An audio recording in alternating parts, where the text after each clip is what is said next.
Today I'm going to be finishing up a project. I started working on the front suspension on 70 Charger a few weeks ago now, so I wanted to film some of the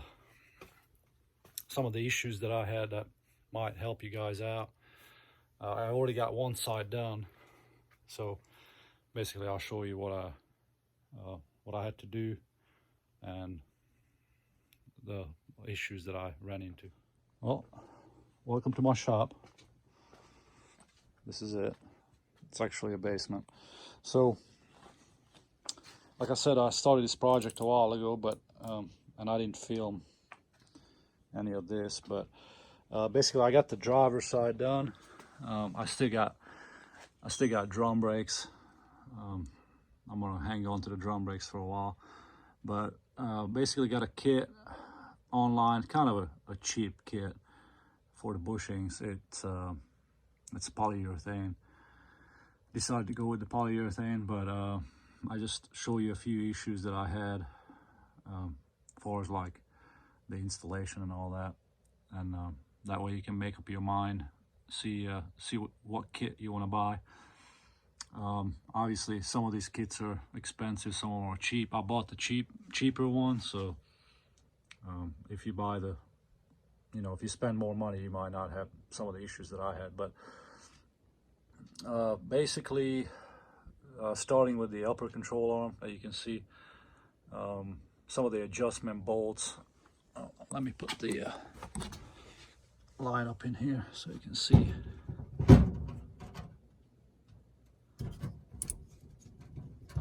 So these adjustment bolts, I ended up snapping that one. It was old. I mean, to me the suspension looked like it was never changed, or the bushings. So ended up snapping that bolt. These adjustment bolts, they come in a set. I'm sure if you work on these cars, you already know you type in Mopar and everything is, double the price or more. But I ended up finding these. They were saying that these would fit GM cars also, and they were way cheaper. They were the right size and length and everything. But the issue that I didn't think about is that it's actually metric. At least the bolts are metric, and I can't remember. It was 18 or 19 millimeter or something like that. So just keep that in mind. Looking back now, I probably would buy the Mopar one, just because I don't think I have anything metric on this car, and I'm sure that's gonna mess me up one day because I'm gonna forget about it. Anyway, that's just one thing to keep in mind. But I think I got those off of eBay, and for a 4-piece set, I think I paid $10 for it. And if you buy the one for this car that's specific for this car, I think it's like $40. Anyway, the upper ball joint here, it's threaded into this piece right here. This side I actually didn't have the tool for it, so I just used a pipe wrench basically and cheater bar, and it was a lot of work to get it off. Even putting it on, it was a lot of work. So you could see they got kind of damaged, so that will probably not come off after that. I don't know. Another thing that I would possibly do different, or at least I would consider it if you try to do this work, is these upper control arms. You can buy with the bushings already in them for, I think, a pair for just over $100 online. They're gonna be your factory, stamping. And again, it depends on what you want to do. I mean, if you're restoring something like this, or if you're, obviously there are better upper and lower control arm setups. You could buy the QA ones and all that, but I'm pretty cheap when it comes to stuff like this, so I wanted to reuse it, but it was a lot of work to get these out. get those bushings out. You know, I would just probably get the if you don't want to mess with it, there's an option just to buy a pair of these for like $110. Anyway, what I ended up doing with this is I ended up buying the socket for it for the other side, just because I had such a hard time. And I'll show you guys that. So the sockets that I found online, I think I paid, this one has two different size sockets. I guess it's for, you know, most Mopars. Anyway, that's a 2" and 9/64, and the one I used, it's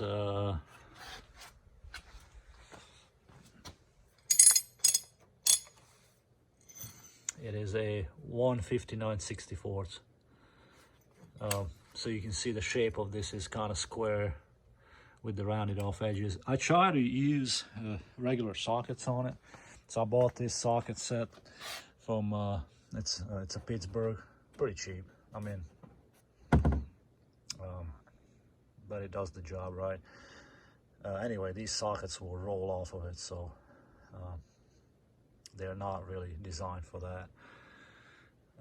But this set worked really good. I think I paid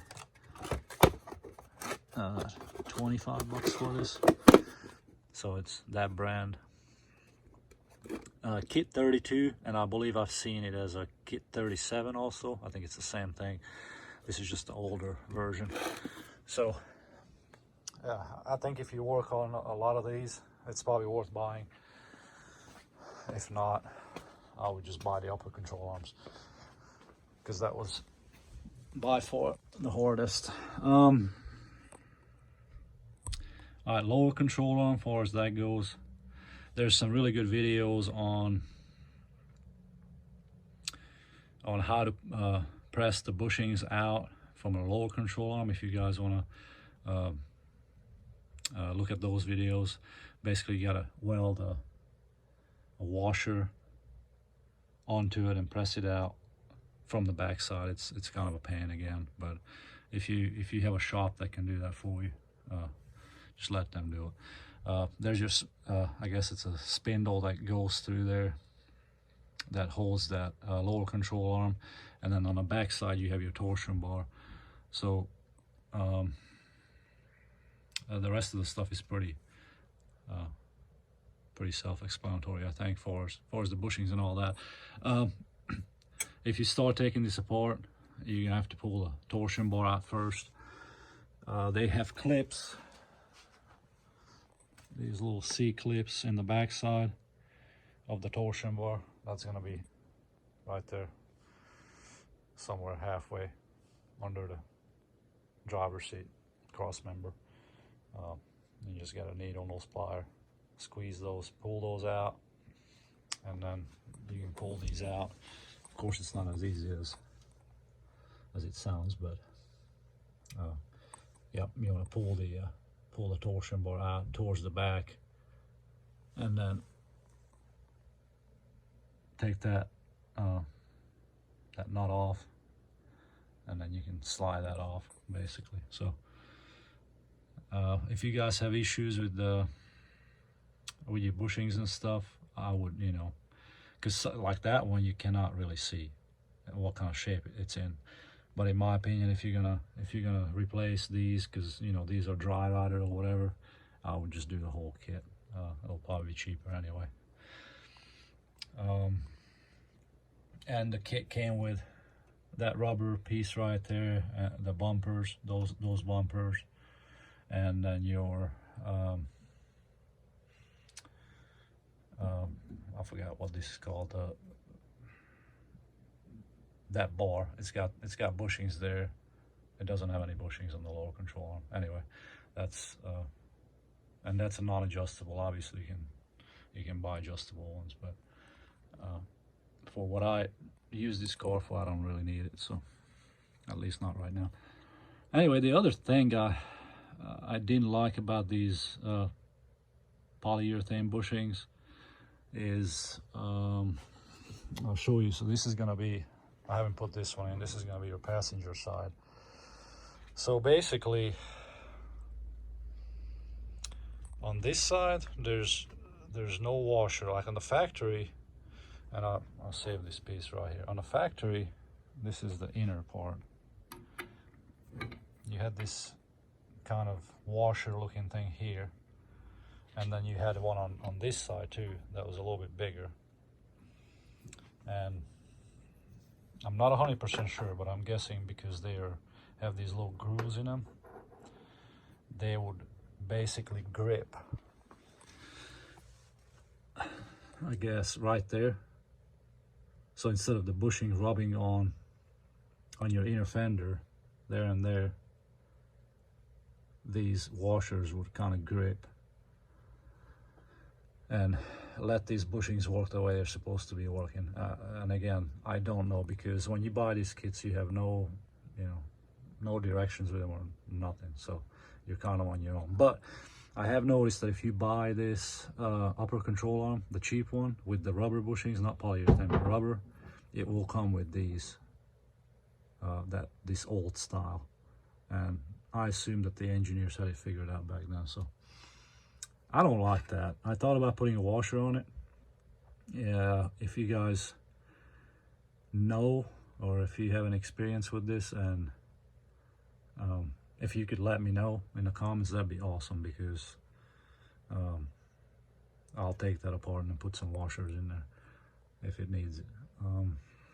I think for this side, actually, the other thing I was going to talk about real quick is the drum brakes. There's a lot of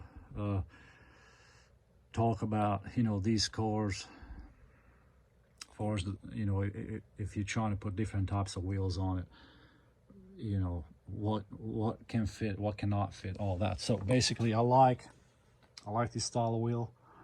This you can buy from Summit, obviously Chinese versions, but you can buy it in a 15x7, and you can buy 15x8.5, which I wish that you could buy it in 15x8, but they're 15x8.5. So what I did originally, I put 15x8.5 in the back. Actually, I had 15x8.5 all the way around. Now, some guys on the internet said you cannot fit the 8.5 wheels on drum brakes, and let me confirm that is absolutely correct. The issue you're going to run into is that because of the offset, or the back spacing, I'm sorry, I don't have the information on the back spacing with me. Actually, I do have, I think I have the box. Anyway, you guys can probably look up the back spacing, but all right, so that's the 15x7, because I just bought these. So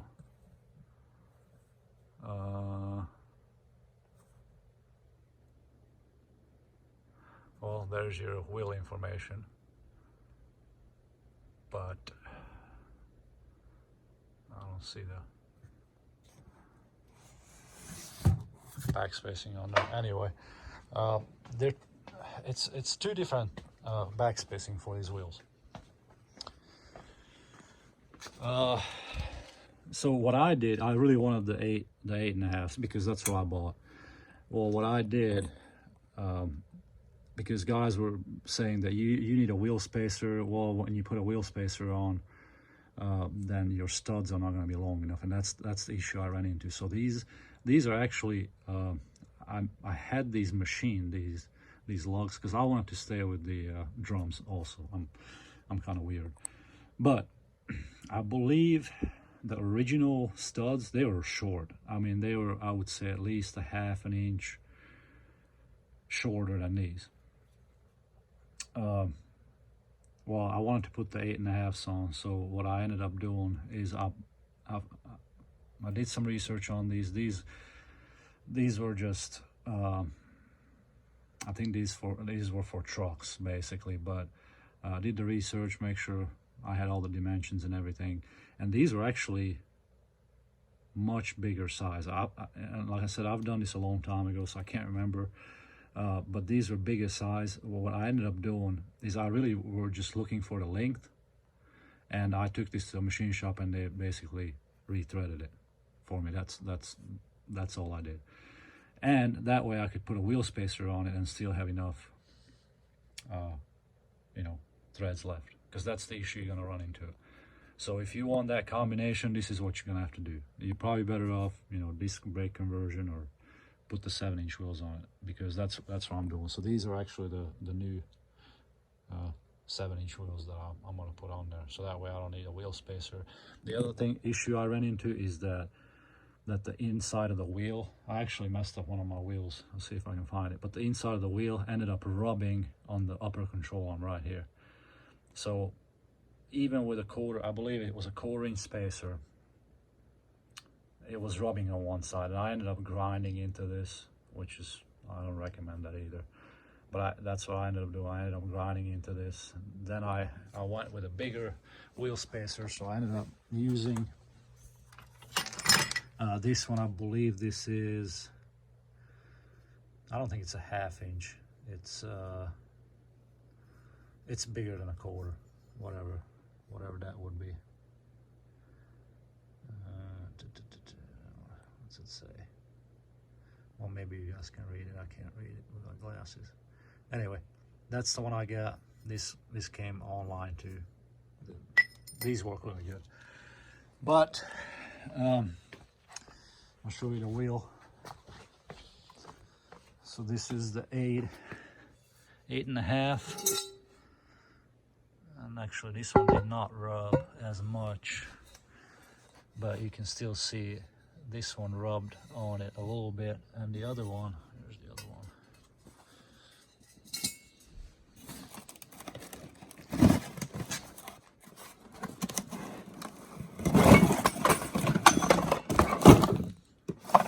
Making a mess. The other one basically got destroyed. I mean, it's pretty deep. So I was gonna maybe use these for like drag racing or a spare or something. I don't know if I would really trust it to for like a daily driver. So keep that in mind. That's what you're gonna run into. The dish on these, so that's gonna be your 7 with the tire on it. The dish on these, although they're 1.5 inch narrower, I think the dish is only like a 1/2 inch narrower. So you can't really tell just by looking at if you're comparing the front to the back, you can't really tell. So 8.5s are fine on the back. I have no issues. The tire size on the back, let's see if I can go on the other side.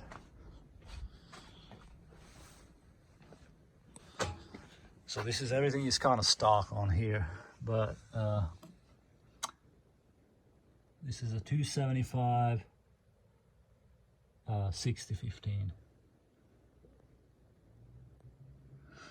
So I don't have any issues as far as rubbing and all that. Obviously some of the pieces are missing, but no issues. And I don't think I have a spacer on this, no.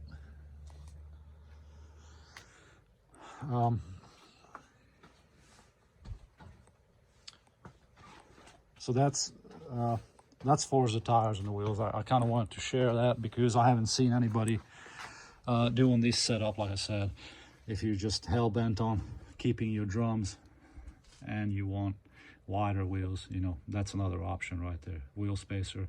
Obviously you can buy the really thick wheel spacers, but I don't know if you're gonna run into issues up here then. So I like to keep the wheel spacers as minimal as possible. But if you buy that one that I have, that's one size bigger than a 1/4,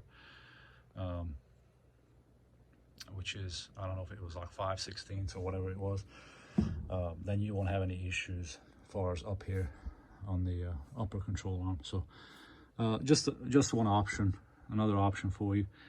Make sure, what I forgot to tell you is make sure you back out the torsion bar bolt on the bottom, which keeps tension on the torsion bar. That's how you can adjust the height on these vehicles. So that's the first thing you want to do, is to take all the tension off the torsion bars, because you're not going to be able to pull that back out.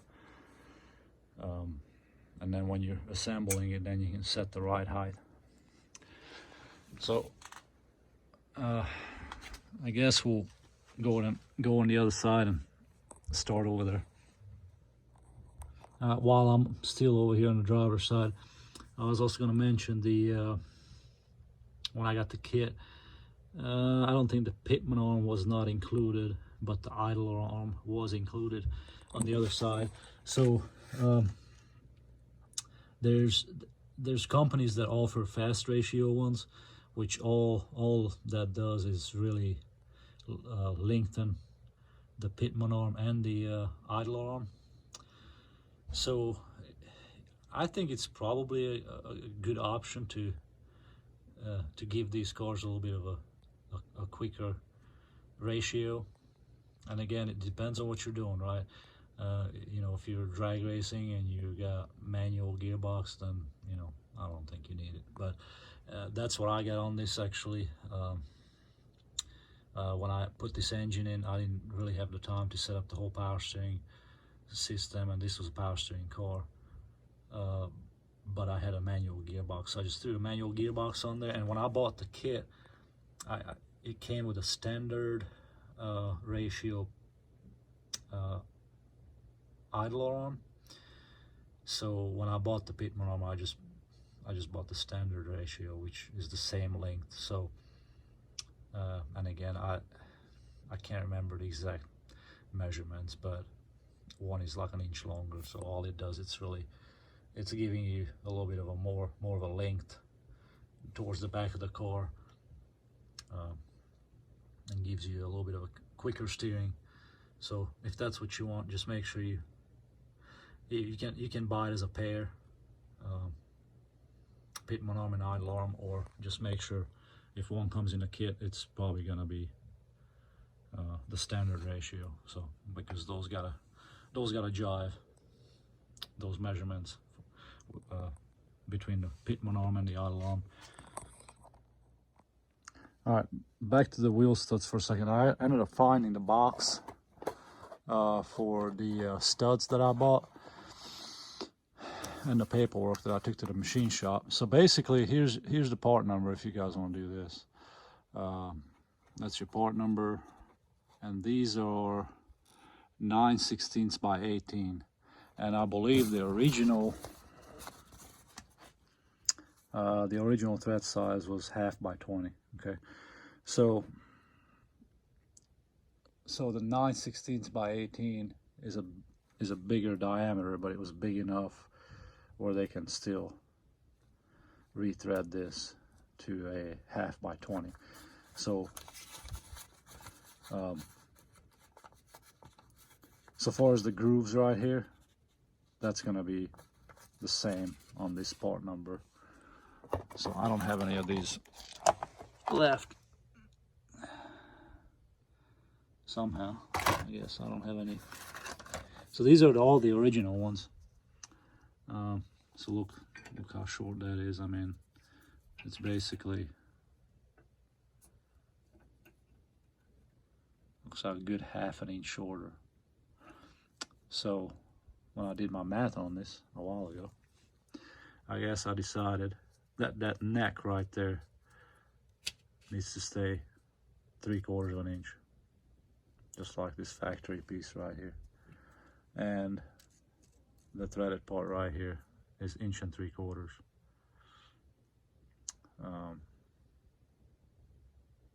And 1/2 by 20. That's going to be your factory thread size. Now, you know, if you want to stay with the well, I guess the reason I did not go with the 9/16 by 18, because I wasn't sure if the size in the wheel, basically your hose is gonna be big enough, and I didn't know if I'm gonna change wheels or whatever, and then you're gonna run into lug nut issues, right? Because in the backside I didn't do any changes. It's all factory. So I kind of wanted to do the same thing here. That way it doesn't matter if I have to, you know, get lug nuts somewhere, then I'm gonna forget the size or whatever, you know. It's all stock basically, other than the length. So if you guys want to do that, here's what you need, and you got the part number.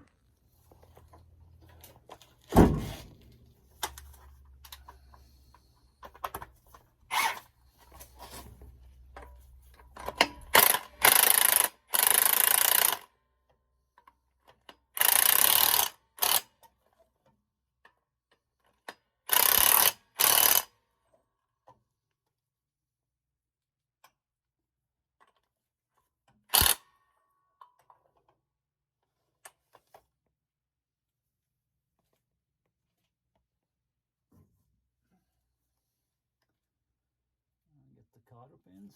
Yes. This one should be done.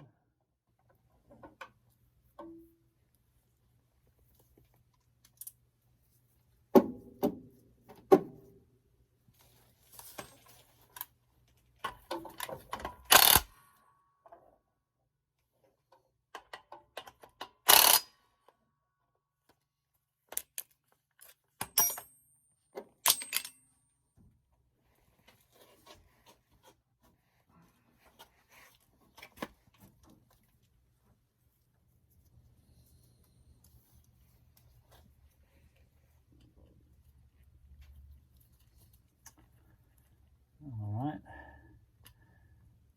I don't think this kit came with all the cotter pins you need, but I had a box of these,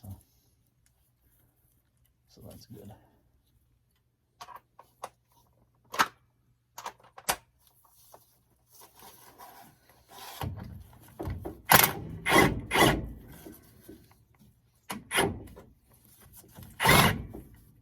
Oh, it's spinning.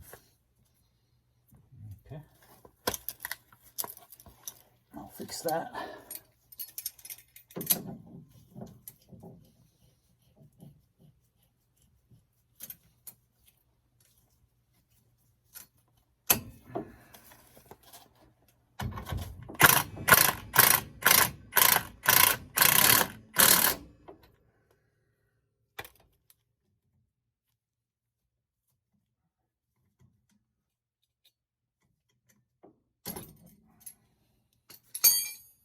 I'm gonna put these little bumpers on that came in the kit.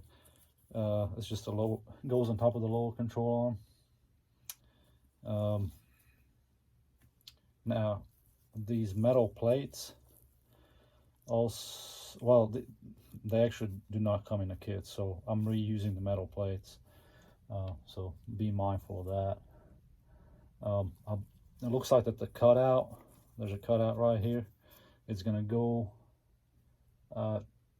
towards the center of the vehicle. I don't know if you can see that right here. So that way there's a little notch on the lower control arm that kind of sits in here, so it doesn't let this base plate spin as you tighten it. So don't lose that piece.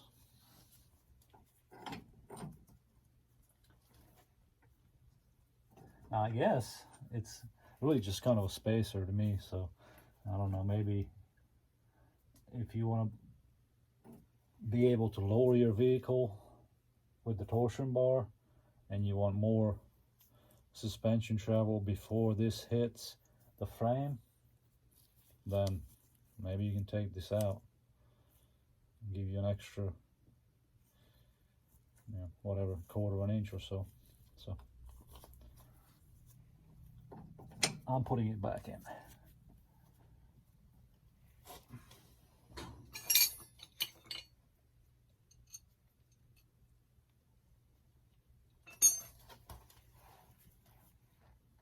Should have done this before I put this lower control arm on.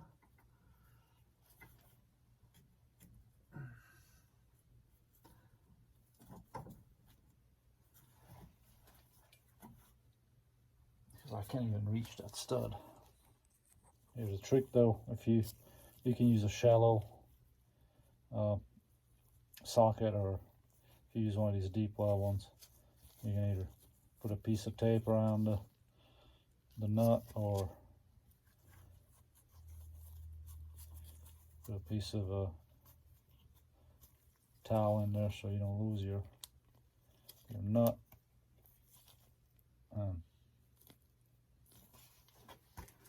That way you can reach it, and I still can reach it because this thing is too wide. Okay, plan B.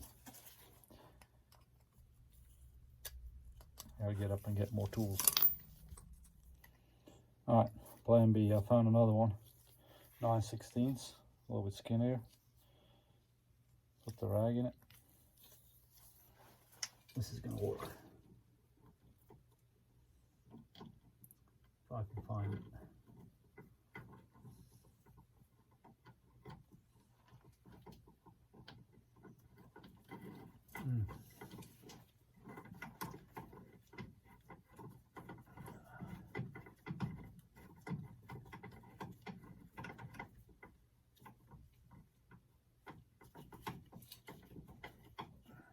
It's on there. Yep.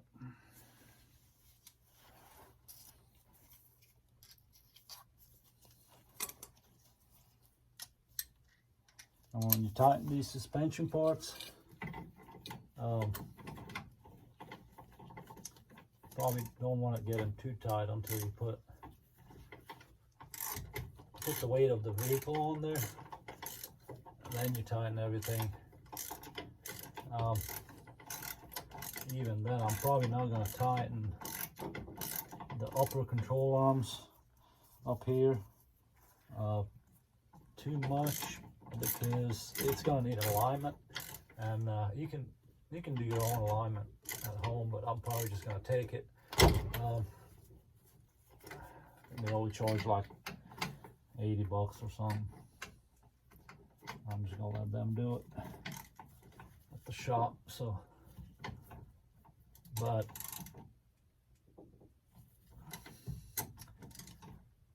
what you don't want to tighten is the lower control arm spindle. You probably don't want to tighten it too much, and this lower control arm strut on the front side where you have your rubber bushings. I already installed that. This side right here, I tightened that because there's no bushing there. Obviously, all the ball joints, so they all got to be tightened. But I'm mainly talking about the spindle, the front part of the spindle, and the strut rod.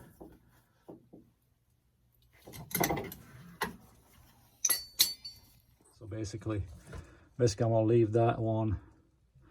I mean, it's gonna be tight, but it won't be super tight when I let the car down. And then your strut rod that goes into the K-frame, that's gonna have a pretty big rubber or polyurethane bushing on both sides. So I want to have the car's weight on it before I tighten it there and there. All right, we're gonna set that torsion bar over there by knocking it in. It's funny because I just thought about trying to get this car ready for the Power Tour 2024. We took it last year, me and my daughter, and we had fun, but the car had some issues. But I thought about saying something like, ooh, I wonder if you're gonna make it on time, because we only have, it's April. I only have 2 months, a month and a half. Are we gonna make it? Yeah, we're gonna make it. I don't want to make up stuff, and say that we're not gonna make it. We'll make it. Oh, and don't worry about this part right here. This part will be fixed one day. This is very comfortable.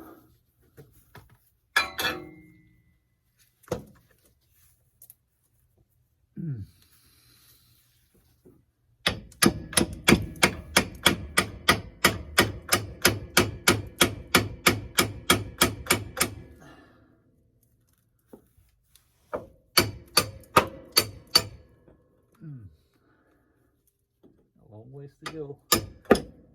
Ow.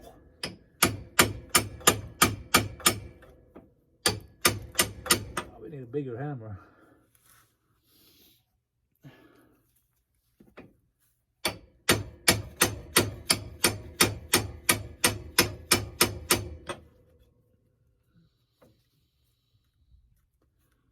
Have to be able to put that little clip in there.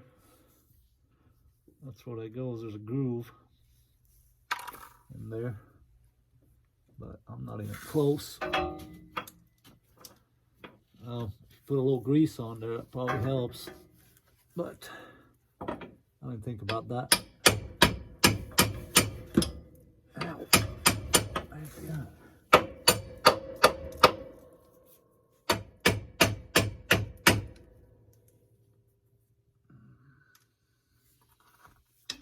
Alright, we'll get a bigger hammer.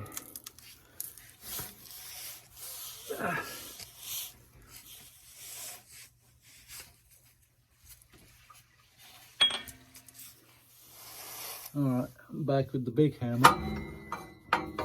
Framing hammer. That should do it. Actually, I might not even need it. I think once you can feel the groove in there, you're good. Yep. I can feel it, I think.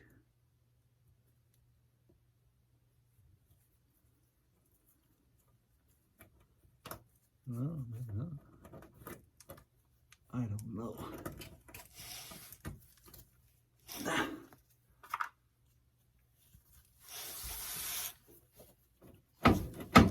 It's actually pretty loose in there, which is a good thing. Oh yeah, let's use the light.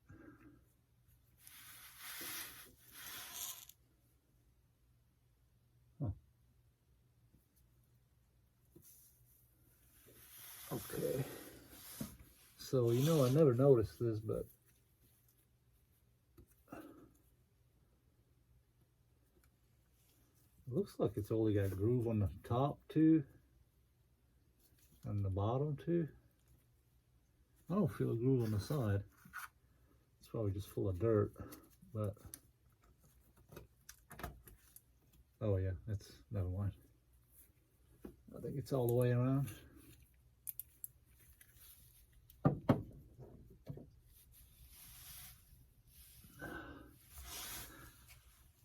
It's just full of dirt.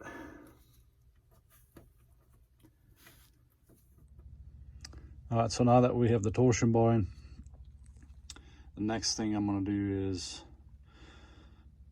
flip this around. This is going to go, that bushing is going to go end up here. It's going to, the drums are going to rest on the lower control arm. Then I'm going to put the upper control arm in, lower it down, hook it up right here. Then we're probably going to put the shocks in last. Tie the shocks in, bolt everything together, and then the tie rod end is still going to go from there to there, and that should be it. And I just had the drum brakes hanging over here from the frame because I didn't feel like disconnecting the brake line. So.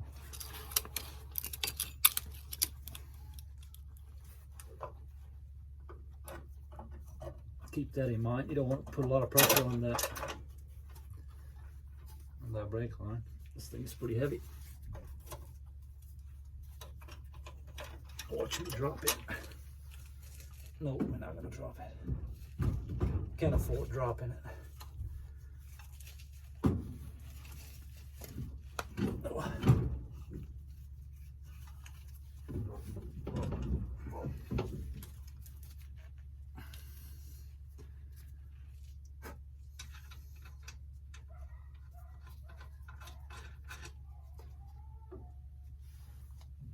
All right. See if you can tighten that. Had to collect some of my tools. Always seem to be out of reach.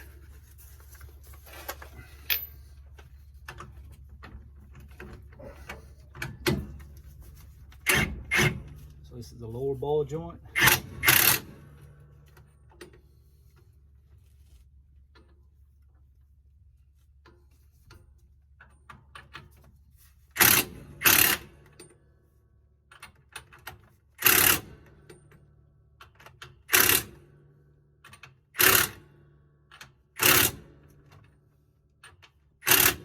Line it up. So the issue here, and this is just by it might just be me, but like I said, the factory rubber bushings had something like this that was actually part of the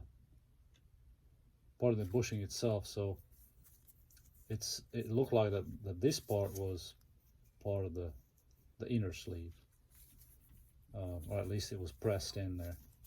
Same on the inside. So basically you have this adjustment hole right here that's like an oval shaped on both sides, where this bolt goes through. And as you twist this, that's how you can adjust your caster and camber and all that. Well, what I'm worried about is I don't think this rubber, or well, this polyurethane bushing should be riding anywhere here. I think there should be a washer. And I was going to put these washers on, but this thing is really tight as it is, and I can't cut this down. Even this inner sleeve is pretty long. So I might just put it on like this. This is the way I put the other side on. But like I said, I don't know if I like that.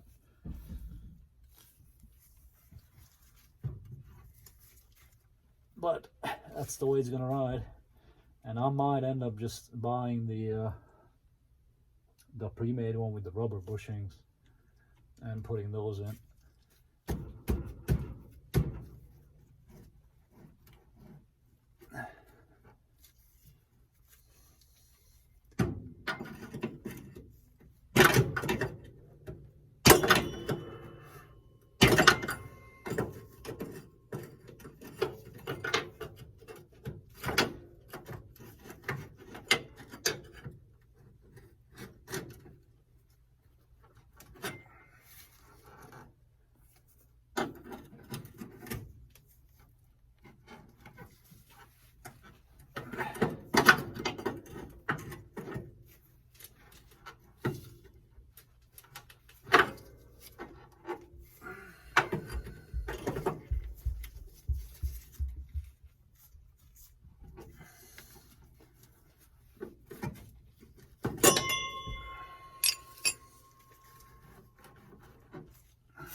You can put a little grease on here. I'm gonna go ahead and do that and install these. So basically, like I said, this cam design, as you're turning this, will Actually, you can move the upper and lower control arm out. And this other washer will come off, but it won't spin. It won't spin on that bolt. So this is going to be, like I said, this is for a GM vehicle. All the specs were the same, but this side ends up being a 19mm and that's an 18mm. So, you know, that's, I don't know, that's going to be confusing when you, a few years down the road, you're going to forget about it and you try to put a, I don't know, standard on it and round it off and all that. So I don't recommend using that, but, and when I take it to the alignment shop, I'm going to have to tell them that. So I'm going to get some grease and put a little grease on that. I'm going to put a little grease on there.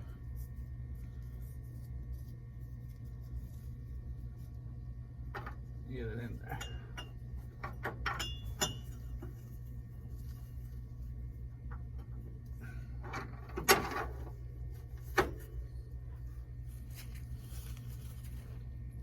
Got one side.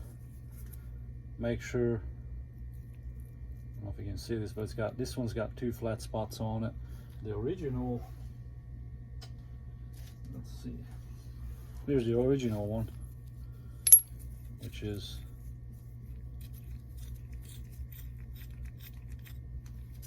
like I said, it's pretty much the same design, but it's only got 1 flat spot on it, okay? And the reason that's important is because you cannot put this on upside down. You can only put it in one way, because those cams have to line up, right? But with the new design, put these together so I don't lose them. But with the new design, it's flat on both sides. So not only it's weaker because this shaft is basically machined down, or this threaded area is machined down on both ends, but you can also by accident put this upside down. So, I mean, not a huge deal, but just pay attention to that. I guess it is a huge deal if you put it on upside down. Don't ask me how I know that.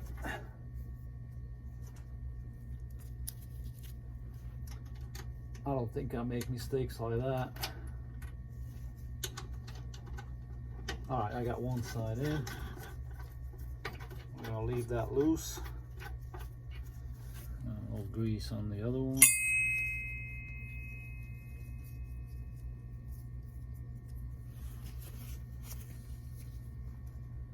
Put that in. I actually kind of marked or took pictures of how that washer was oriented, but I don't know if I'm gonna really worried about it too much because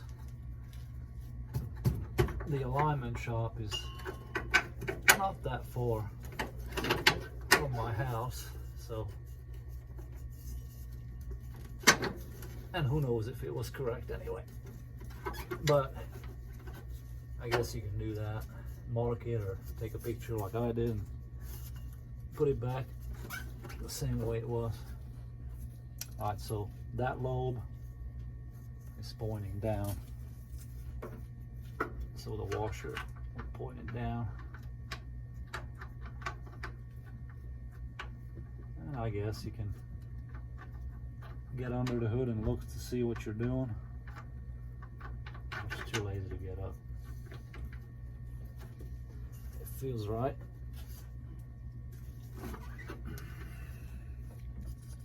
Spin washer.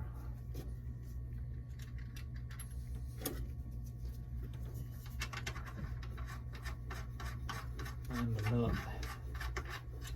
So like I said, we're gonna leave this loose because this bushing right here, I'm gonna have to tighten with my special tool. So this is kind of a pain. I've seen a lot of guys had issues with this getting started. The thread in the upper control arm is, I mean, it's not very deep, so you could kind of mess up the threads in here.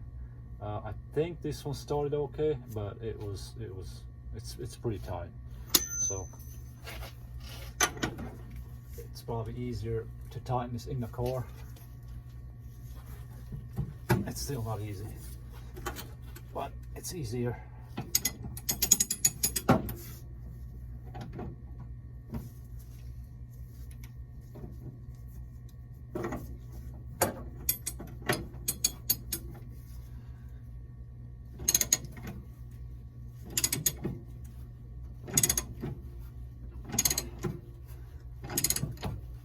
This feels tight, but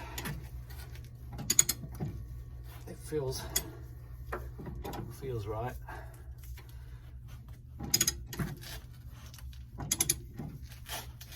I don't know if I like this design, but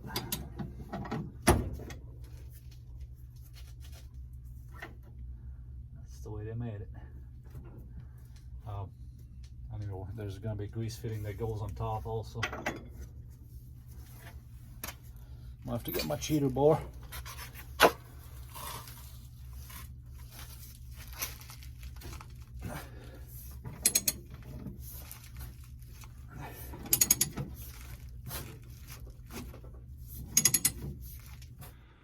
Alright, I'm taking a break from this upper control arm, and I found this.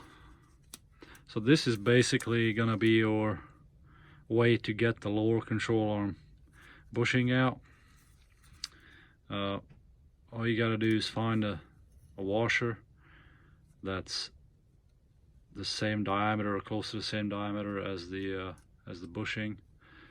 Weld it on there, and then you can press it out from the inside. So basically the issue that you run in without this is that the torsion bar comes in on that side. So it's basically sitting in the vehicle like this. So when you pull this out, this has to be pressed out that way. Well, there's nothing to grab a hold of there. If you start pushing on the spindle or the rubber itself, normally the rubber will just go through, and like the inside tube will just go through this tube, and this is all you're going to end up with right here. So you still have to press this out. Now you can possibly cut this out somehow,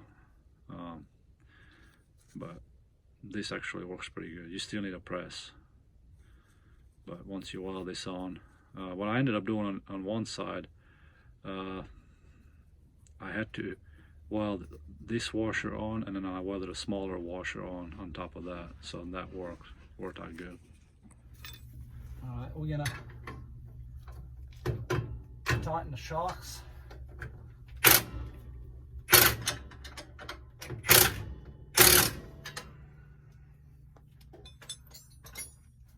And then upper ball joint.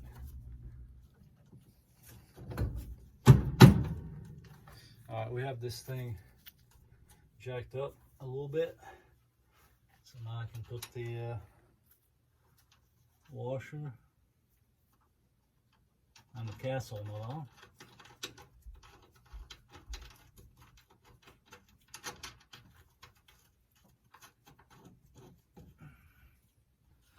Tighten this, and then you still got to put the tie rod ends on and the sway bar bushings on this side.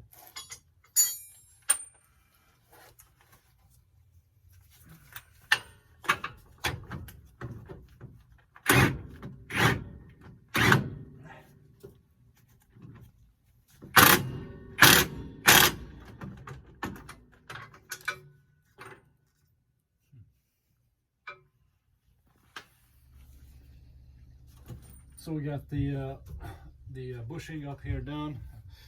Actually, we're gonna put the little grease fitting in that came with. It also came with this little gasket. I don't normally use these, but we'll put them on and see how it works. I like these because these are kind of directional. So I'm gonna try to put it where it's gonna point to the side, so I can grease this without taking the tire off.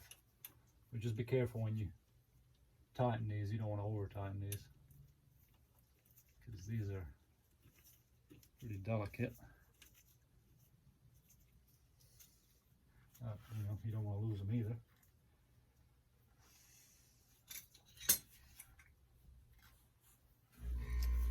Then we're gonna throw the tie rods on real quick, and then we also gotta make sure we're gonna grease all these. I'm sure they look like they're greased from the factory, but we'll grease them anyway.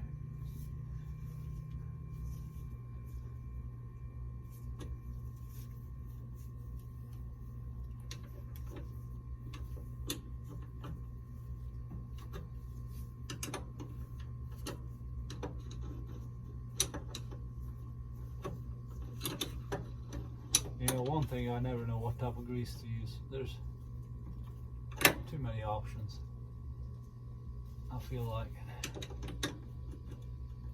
So, you know, they have GM and High Heat and Japanese and whatever. Just buy the cheapest stuff, right?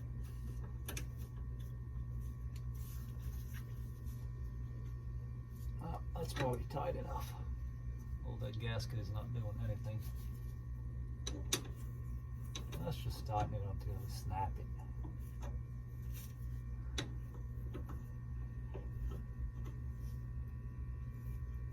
I really don't want to snap this off because it's going to be a bad day. Yeah, that's good enough. Alright, so tie rod ends, all I do with these normally is I just compare it to the old one. I don't have the old one with me, but you just eyeball it basically to how much threads are showing. You just want to make sure that, you know, whatever you have showing on this side, you want about the same on that side. That way, if you adjust it, you know, they're gonna be equal. So that's about the only thing I pay attention to these. So I'm gonna I drove this car and the alignment seemed to be okay when I was driving it. So the only real issue I had is that the lower control arm strut, I lost the bushing on one side, and it was pretty bad. Going in turns, I think the lower control arm was flexing, so that was really the whole issue that I wanted to replace all the bushings. But other than that, I didn't really have any alignment issues or anything like that I noticed. So I think some of the upper control arm bushings were, the rubber bushings were kind of falling apart. So I guess it was time for that also. And you hear some guys have issues with the lower control arm bushing. Basically, so this piece, basically the rubber either falls out of it, or the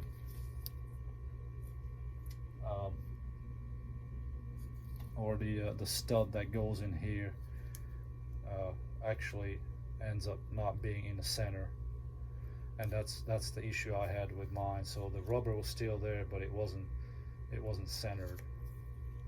So it was definitely time to change that too. But that's, like I said, that's something you're not gonna be able to see until you take it apart. The upper control arms, you can see those pretty good, but not the lower.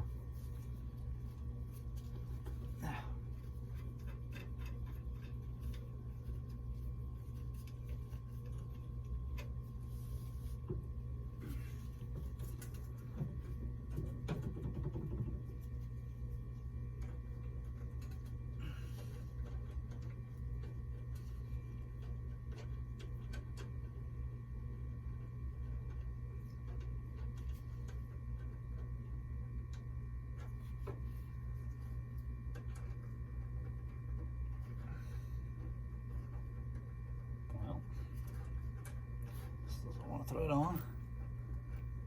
Why is that?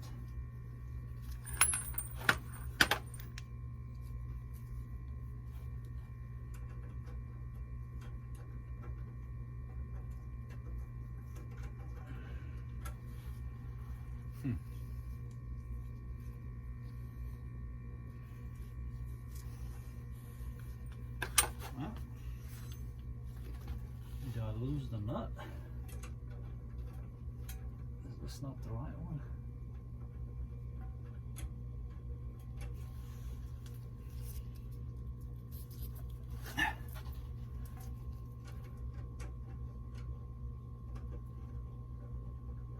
Well, what more?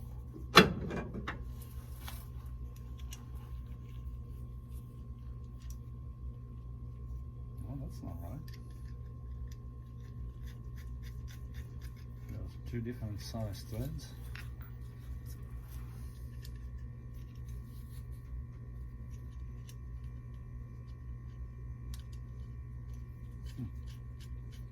Yes, so.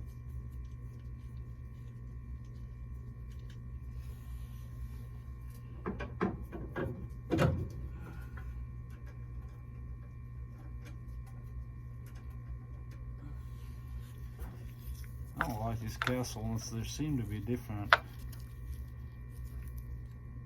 sizes.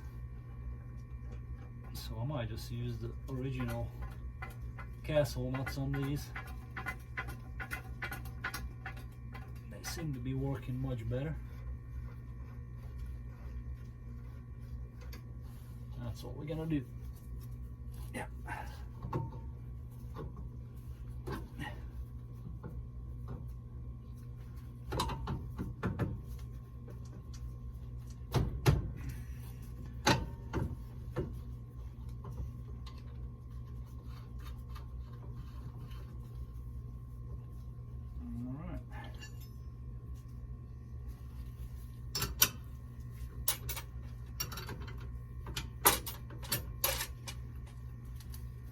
And I'm going to leave these access points open for the alignment guy. There's a metal plug that goes here on the back side. There is a rubber little flapper that goes there. I don't think I have that. You can buy that. I think a year one sells that. The other thing I was going to say is, you know, this is a 70B body, so all the suspension part is pretty much gonna be the same for, you know, just about audio mopars, even the e-bodies and stuff like that. I'm sure there's some differences, but they're all the same design. Torsion bar setup. Here's another issue that you may run into.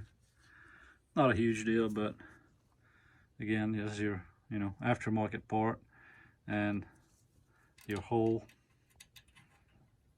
is kind of, I don't know if you can see that good, but it's kind of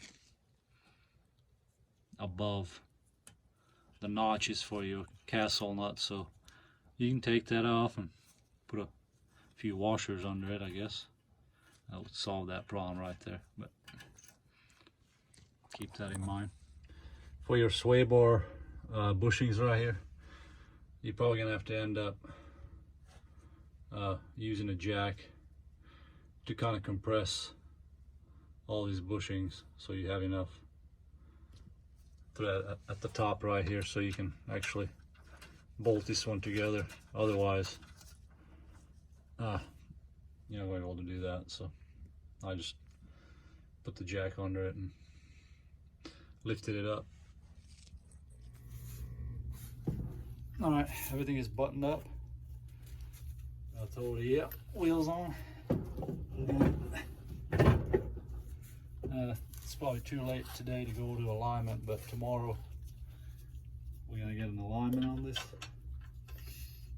and should be good to go. Actually, after I let the car down, I'll let it settle and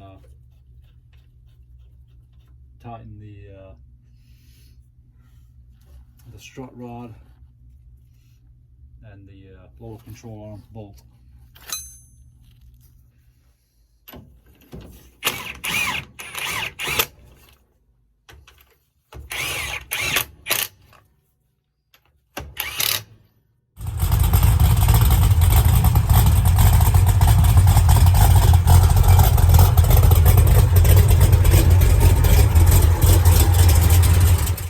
Alright, so it's the next morning. The only thing that's left to do is tighten the torsion bars, basically. Well, adjust the torsion bars.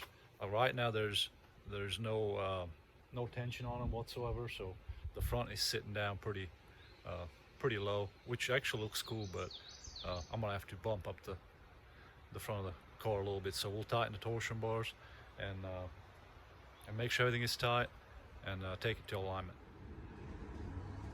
Also the strut rod, tighten that. I actually ended up buying, the kit came with, I think these are rubber, but I bought a set of polyurethane bushings also, but I actually like the rubber ones better. The polyurethanes had no give at all, so we're gonna tighten these.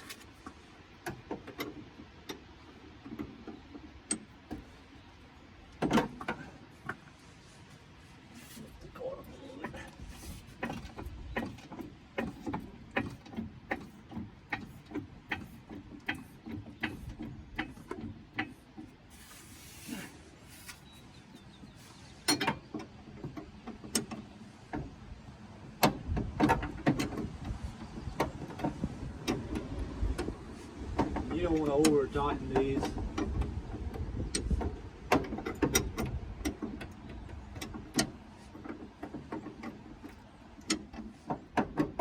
And then once you're done, these had roll pins in them originally. I want to put the roll pins back.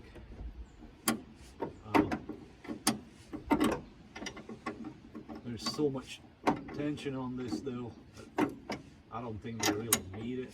But I guess that factory put that in for safety.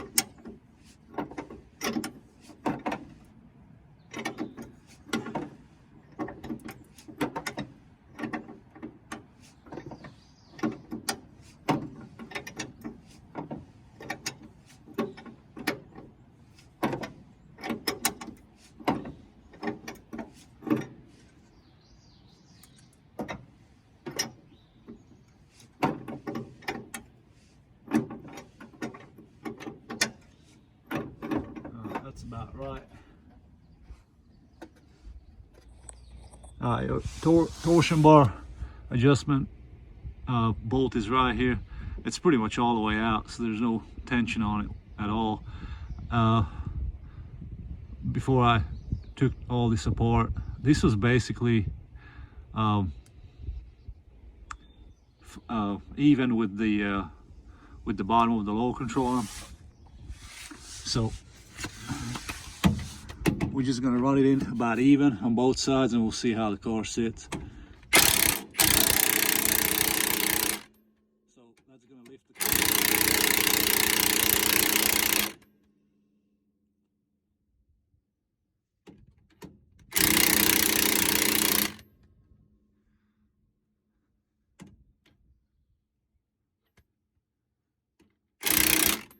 So that's sticking out maybe about 1/4 of an inch. So we'll do it the same on the other side. All right, we're going to alignment. It drives okay, but I can tell that the alignment is off. The steering wheel is off.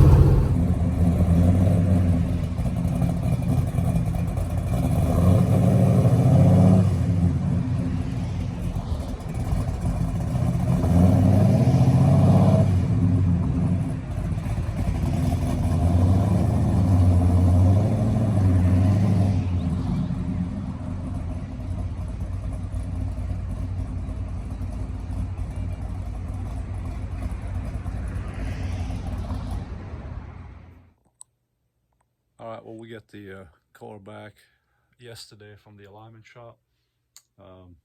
Everything went well, as good as it can be on an old car like this. They said they got it pretty close. It's not perfect. It took them every bit of an hour or even more. I felt kind of bad for the guy. I asked him, I said, is this kind of hard to align these cars? He was like, yep, it's pretty much a nightmare. So, which is, you know, I figured these old cars would be easier, but he must have had this car up and down the lift 4 or 5 times before, you know, adjusting and checking and everything. So now I did take a picture of the cam bolts before I disassemble all this, because the car actually drove decent, and I was gonna kind of set everything back to where it was, but I ended up not doing that. I figured, well, you know, they're gonna have to adjust it anyway. But I think if I would have set it back to where it was, I probably would have helped the guy out a little bit. So if you guys do that, you might want to take pictures of the cam bolts to see which way they're oriented, and kind of put everything back the way it was. So that's about it. The only thing I haven't changed on this yet is the sway bar bushings. I think I've changed the bushings on the end, but not the ones on the front. I got those in the kit also, so I'm gonna do that another day. Right now the car drives actually really good.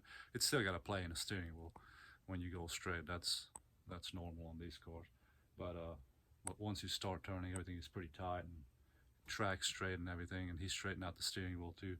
That took him a while too. Well, I hope this helps. Thanks for watching.